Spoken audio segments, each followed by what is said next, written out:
नमस्कार, मैं आचार्य Pankaj Shastri golden future देख रहे आप सभी दर्शकों का हार्दिक स्वागत करता हूं। प्रिय दर्शकों, अपने पसंदीदा कार्यक्रम को बहुत स्नेह देने के लिए आप सभी का बहुत बहुत धन्यवाद। आप ऐसे ही अपना प्रेम बना करके रखें इस कार्यक्रम के प्रति। प्रिय दर्शकों, हमारे कार्यक्रमों की श्रृंखला में हम शनि महाराज के ऊपर बात कर रहे थे। पिछले कार्यक्रम में हमने पिछले एपिसोड में प्रथम भाव से लेकर के छठे भाव तक शनि का कैसा प्रभाव रहता है उसके बारे में हमने चर्चा की थी। और आज के एपिसोड में सप्तम भाव से लेकर के द्वादशेश भाव तक 12वें भाव तक शनि महाराज का कैसा प्रभाव है आपके जीवन में, ये आज आपको मैं बताऊंगा। प्रिय दर्शकों, मकर और कुंभ राशि के स्वामी शनि महाराज हैं। तुला राशि में उच्च के हैं, मेष राशि में नीच के माने गए हैं शनि महाराज। प्रिय दर्शकों, इनकी जो मूल त्रिकोण राशि है वो भी कुंभ है। प्रिय दर्शकों, शनि महाराज न्याय के कारक है। शनि महाराज लोहा, तेल, लुब्रिकेंट्स का काम, स्टील का कारोबार करने वाले, ये सभी शनि महाराज के ही अधीन आते हैं। जो पत्थर का कारोबार करते हैं, पत्थर को तराशते हैं, बड़ी बड़ी मूर्तियां, बड़ी बड़ी पेंटिंग्स जो बनाते हैं, वो भी शनि महाराज के ही अधीन आते हैं। प्रिय दर्शकों, शनि महाराज आपके जीवन में इतनी आपको ऊंचाइयां प्रदान कर देते हैं यदि आपके जीवन में शनि महाराज या आपकी कुंडली में शुभ अवस्था में हो।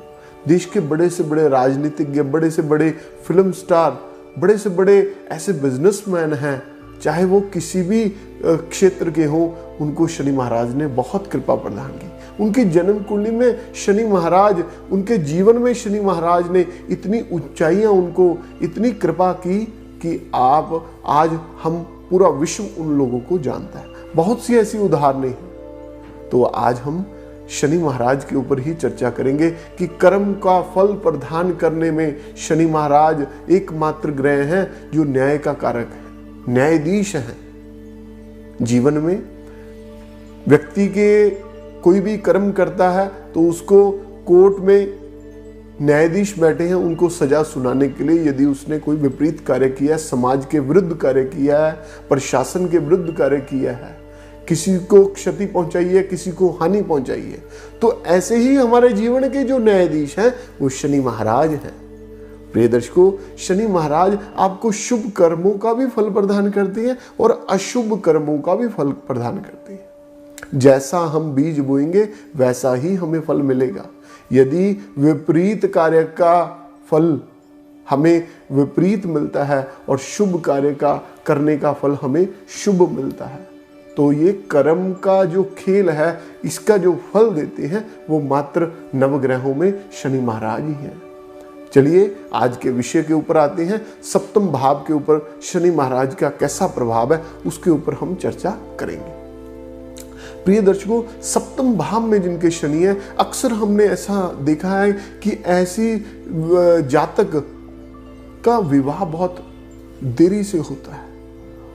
उनका पार्टनर को कोई ना कोई रोग आफ्टर मैरिज जरूर होता है और वो मेजर रोग होता है। शनि महाराज का कार्य है कि धीरे धीरे चलना, वैसे ही वो रोग ऐसा धीरे धीरे चलता है कि वो दवाई लेने के पश्चात भी खत्म नहीं होता।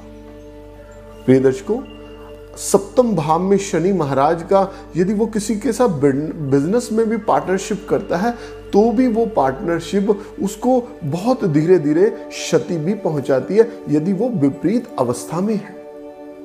अष्टम भाव में बैठा शनि, अष्टम भाव में बैठा शनि ऐसा व्यक्ति थोड़ा सा समझ लीजिए कि गुप्त विद्याएं भी जानता है। गुप्त रूप से ये कोई ना कोई ऐसी विद्या, ऐसा थोड़ा सा कार्य भी करता रहता है कि जो कि वो उसका दूसरे व्यक्ति को नहीं पता। अष्टम भाव में बैठे शनि महाराज के वाले व्यक्ति के मित्र भी नहीं होते।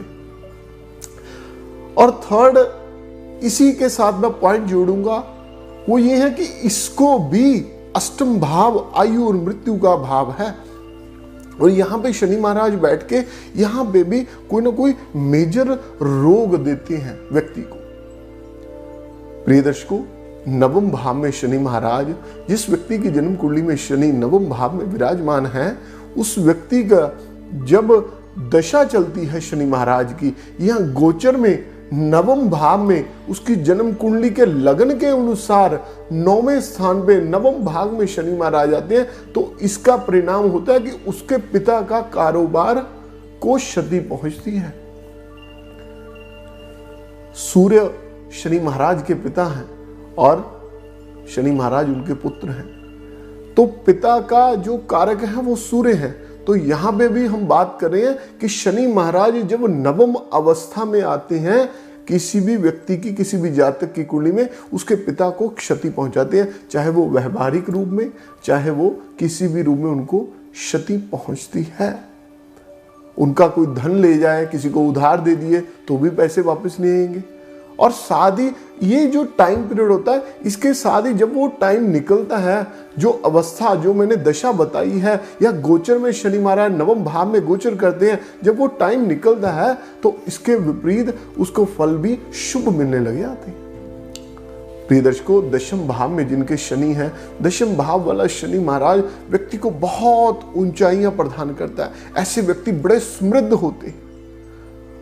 समृद्ध होने के साथ साथ इनके ऊपर धन की बड़ी कृपा रहती है। इनके बड़े बड़े आलीशान बंगले होते हैं, आलीशान मकान होते हैं जिनके दशम भाव में शनि है। हाँ, लेकिन वो शुभ अवस्था में हो, शनि महाराज की दशा शुभ हो उसके लिए, तब उसको ऐसा फल मिलता है। और यदि शुभ हो गई, उसको बहुत ऊंचाइयां मिल गई, और जब उसकी जन्म कुंडली में गोचरवश किसी ग्रह ने, विपरीत ग्रह ने शनि के साथ युति करके दृष्टिवश कोई ना कोई परिवर्तन किया, तब ऐसे व्यक्ति ऊंचाइयों से शनि महाराज एकदम धड़ाम से नीचे गिरा देते हैं। व्यक्ति सोचता है कि राजा को रंक भी बना देता है शनि महाराज।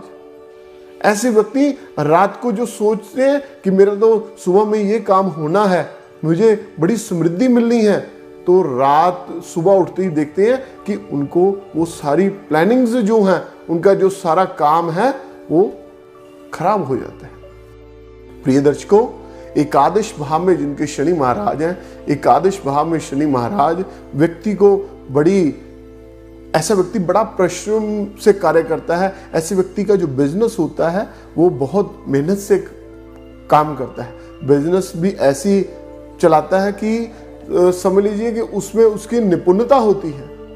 प्रिय दर्शकों, एकादश भाव में बैठा शनि जब सप्तम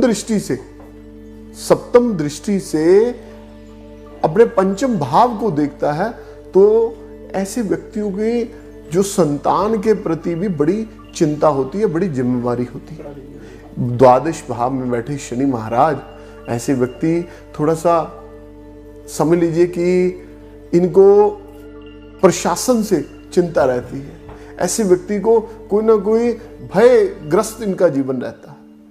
भयग्रस्त के साथ साथ कोई ना कोई इनको आंखों से संबंधित भी रोग हो जाता है, और इनको कानों के संबंधित भी रोग हो जाता है। कम सुनना भी इनकी एक जीवन का अंग बन जाता है। हमने अक्सर देखा है लोगों को कि उनको बहरेपन की शिकायत है, उनको बहरेपन का रोग है, वो कोई ना कोई मशीन लगा करके रखते हैं ताकि उनको सुनने में कोई परेशानी ना हो, तो ये भी शनि महाराज ही प्रदान करते हैं।